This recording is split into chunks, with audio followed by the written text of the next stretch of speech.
Ang mabuting balita mula sa langit sa araw na ito.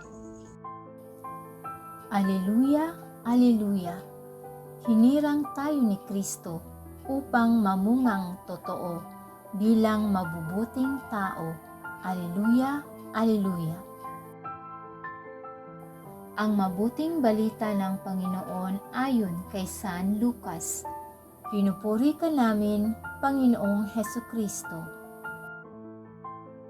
Noong panahong iyon, isinaysay ni Jesus ang isang talinghaga sa mga nakarinig ng una niyang pangungusap.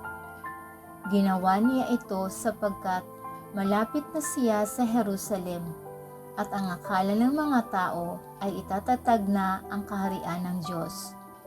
Sabi niya, may isang mahal na taong nagtungo sa malayong lupain upang gawing hari at magbalik pagkatapos niyon. Bago siya umalis, tinawag niya ang 10 sa kanyang mga alipin. Binigyan niya ang mga ito ng tig-iisang salaping ginto at sinabihan, "Ipangalakal ninyo iyan hanggang sa pagbabalik ko." Puot naman sa kanya ang kanyang mga kababayan, kaya't pagkaalis niya, nagsugo sila ng mga kinatawan upang sabihin sa kinauukulan, "Ayaw naming maging hari ang taong ito." Ngunit ginawa ring hari ang taong iyon. Umuwi siya pagkatapos at ipinatawag ang mga aliping binigyan niya ng salaping ginto upang malaman kung gaano ang tinubo ng bawat isa.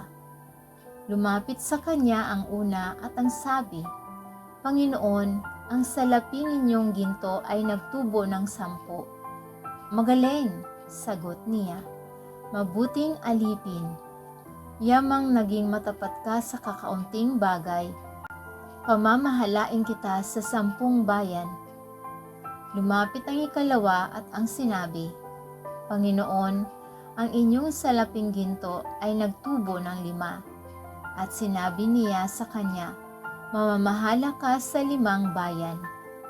Lumapit ang isa pang alipin at nagsabi, "Panginoon, ito po ang inyong salaping ginto.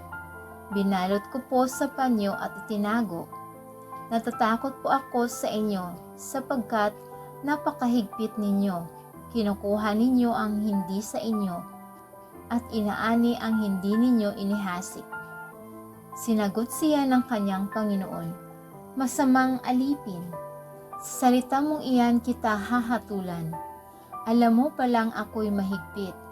Sinabi mo, kinukuha ko ang hindi sa akin at inaani ko ang hindi ko inihasik.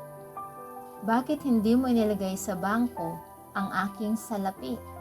Pagbabalik ko, sana'y may tinubo ang puhunang ito."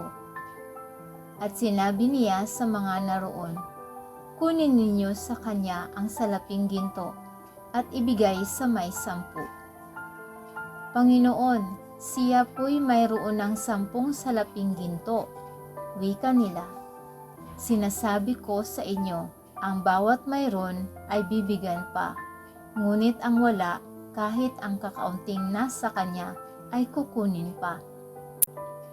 Tungkol naman sa mga kaaway kong aayaw na ako'y maghari sa kanila, dalhin ninyo dito at patayin sa harapan ko. Pagkasabi nito, nagpauna si Jesus patungong Jerusalem. Ito ang mabuting balita ng ating kaligtasan. Papuri sa Diyos.